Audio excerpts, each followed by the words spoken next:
happy with the major, and in life, you know, if there's a major you don't want to have, the best thing to do is switch. Just like everybody else. Amen. Not different. Right. So this is the point in the lecture where you guys can ask me any questions about anything I presented to you. The only thing we didn't like to have conversations when we were small, but reading the photo book, that it helped you to talk by reading, and that's what you were saying? And like I mentioned before with the photo album I showed you guys, my mom would put the photos in chronological order, and she would type it up in large font, like a story pretty much. Also, when it comes to conversations with friends or family, she would help write what to say, what not to say to people. Or if there was a video she wanted me to understand, she would put closed captioning on, and there's a video. Yeah. A question for you and also for your mom. Okay. I was just curious, did you have any prior autism knowledge prior to him being diagnosed? It's kind of interesting. I didn't. In a sense, I did. When you start reading, you're like, oh, I think, you know, maybe my uncle had it, or maybe so-and-so had it.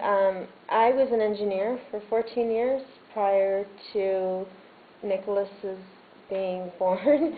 And then I started to kind of say, well, maybe this person that I used to work with was on the spectrum, or maybe that person, like I said in the video, we all know somebody, but,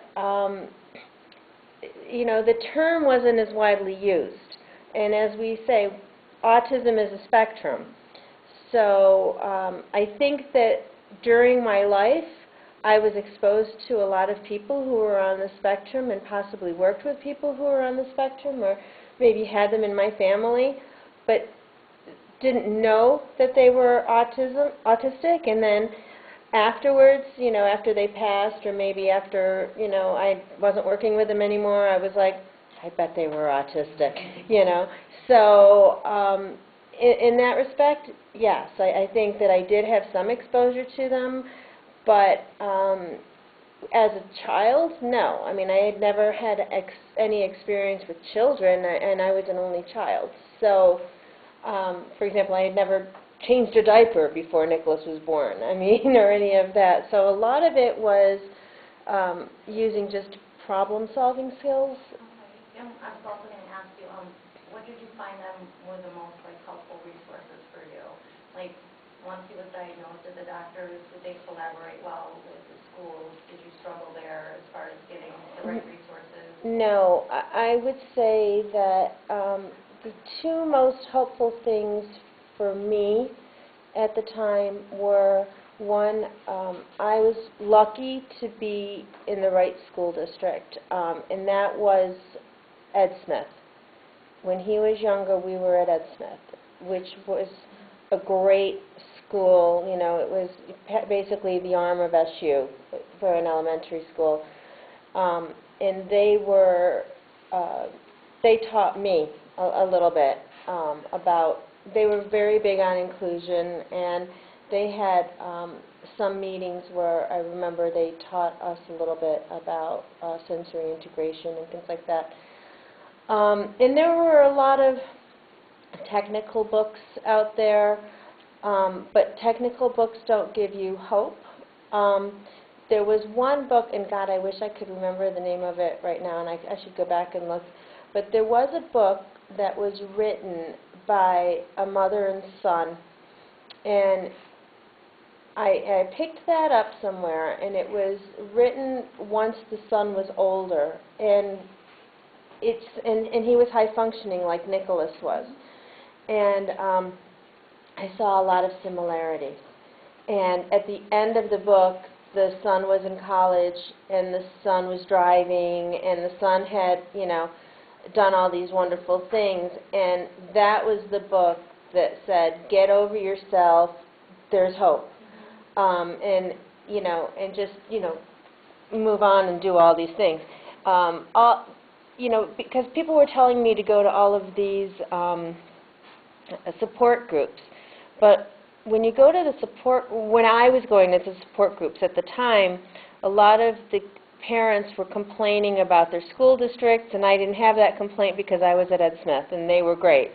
Or they were complaining that their child was violent, unhappy, had to be restrained. Nicholas was none of those things. So I couldn't identify with a lot of those parents because Nicholas was always smiling and happy, and he wasn't beating himself against walls and throwing himself down. But on the other hand, I found that to deal with Nicholas, I had to use a lot of enthusiasm. We had to do a lot of like, oh, Nicholas, come on, let's go. Like, it was like over enthusiastic to get him to do what we wanted him to do. It was a little bit like overacting, but it worked. If he fell down, yay, bravo, bravo, like we weren't like crying for him, and so he was just very loved and very happy as a child. So I couldn't relate to a lot of those parents, so I didn't go to those meetings because I didn't have anything to share with them.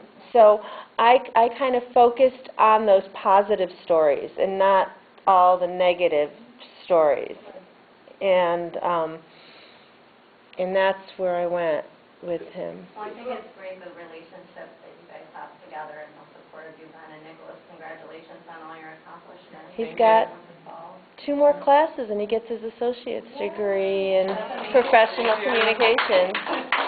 Yeah. So, but yeah, it was just a matter of, like he was very tuned in to Barney and Sesame Street, and it was finding those things he loved.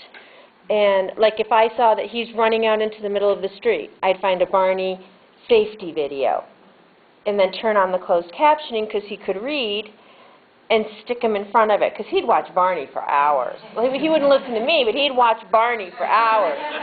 So I would like put Barney safety. If he was starting school, I would get a Barney first day of school video to tell him what to expect. So everything that I needed to teach him, that he might not listen to me, but he'd listen to Barney. I would like search out those videos on, whether it was Arthur or Sesame Street or Barney, turn on the closed captioning, and he would sit there and watch, and people say like, oh, you let the TV babysit him, but the TV taught him a lot, and he learned to read from it. That day that Peggy Doretta was showing him cards, she thought she was showing him the pictures, and by mistake, she was showing him the word side of every flashcard, and he was reading all the words, and she comes home, she goes, your son can read, And, the first day of kindergarten, his teacher was Mrs. Smothergill, and I brought him in early, and I said, this is Mrs. Smothergill, and he goes, oh, Mrs. Grandmother, and I go, no, and I said, would you please write your name on the board? And she wrote Smothergill on the board, and he goes, oh, Mrs. Smothergill, like he could sound out even long words. So, but, we also made a point of talking to every teacher in every class before classes started, and like I would say that, like some kids don't want to be touched. With him, it was important that he be touched, and I would say to every teacher, look, if he starts rocking and he's a distraction, you need to make a signal between you and him. So like you had a signal with your music teacher, right? Like if you were rocking, what would he do? I think kind of like put his hand on his heart type of thing. And that was their private signal to like stop rocking. But also he would have like something with the person who sat next to him, so that he or she would put his hand, And I would say to the teachers, I'm not a parent who's going to sue you if you touch my child. Because some teachers don't want to touch your kid because, they think you touch the kid, parents are going to sue. So I would have to go and say, look, I'm not going to sue you. You have to touch my child so he stops rocking. And they would be like, okay. So we would have these kind of conversations every year before